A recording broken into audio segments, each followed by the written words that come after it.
everyone. Today we are going to revise chapter number 13. The name of the chapter is Water and Weather.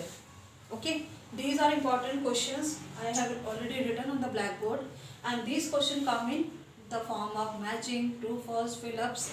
Okay, so listen it very carefully, and I will explain one by one. Okay, question number 1. When the sun shines, water from the rivers, ponds and ocean heats up and rises in the form of, the answer is water vapor.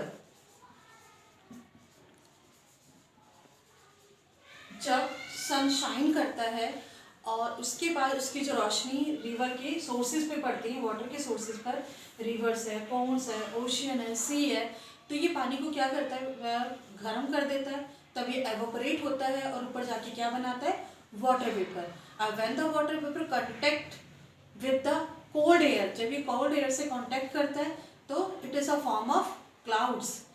फिर cloud जब ये काफ़ी ठंडा हो जाता है, heavy हो जाता है, in the form of rain, falls in the form of rain and back to the river, water sources like rivers, ponds, oceans, etc.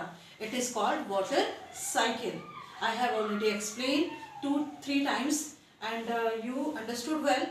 Water cycle क्या है बेटा, जो सन निकलता है वाटर सोर्सेज से, जब पानी गर्म होता है तो क्या बनाता है, वाटर वेपर, ऊपर जाकर के ठंडी हवाओं से मिलके क्लाउड्स बनाता है, then clouds as the fall as rain, और उसके बाद ये बैक टू द वापस रिवर सोर्सेज में, वाटर सोर्सेज में चला जाता है. It is called water cycle. Okay, it is a natural process. Question number 2. In nature to water exist in how many states. Nature में पानी किन स्टेट्स में पाया जाता है, 3. वाटर 3 स्टेट्स, आइस यानी कि solid form, water liquid form and water vapor gaseous form. Okay, water change its form on heating and cooling.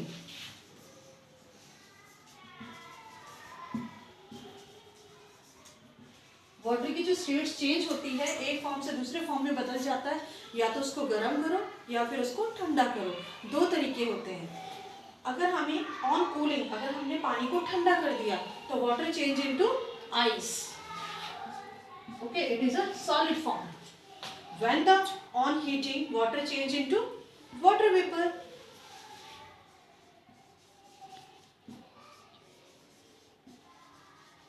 Okay, so at noon यानी कि आफ्टरनून में the sun is overhead, बिल्कुल हमारे sir पे होता है, and rays fall straight.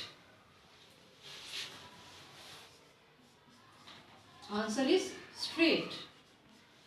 And the morning and the evening the sun rays are slanting, so it is called noon is the hottest part of the day.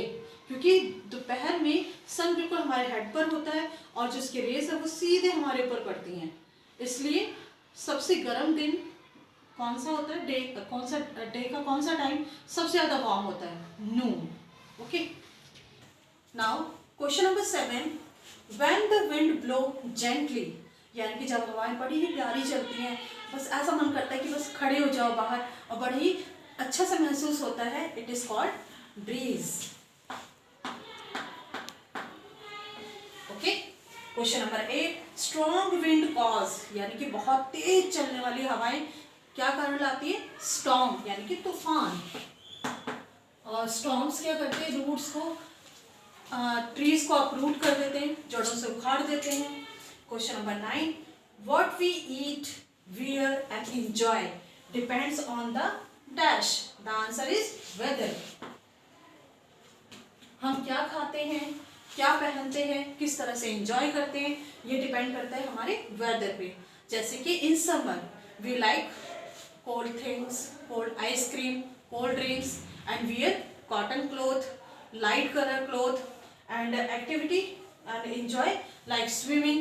Okay, in rainy season we like to some pakora, समोसे, है ना, and games हम कौन से enjoy करते हैं, indoor game जैसे कि carrom, chess, ludo.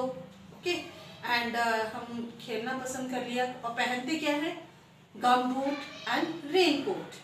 In winter, we like to drink hot things like coffee, soup, tea, and wear warm clothes like woolen clothes, and enjoy which type of game we enjoy? Some hopscotch like etc. Okay. So question number 10. Cloudy nights are dash. The answer is warmer.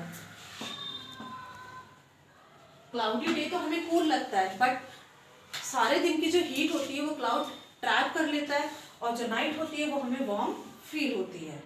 Okay. Question number 11. The hottest time of the day. The answer is noon. Question number 12. Too much rain. बहुत ज्यादा बारिश क्या लेकर आती है? Flood. The answer is floods. Okay, यानी कि बाढ़. Question number 30.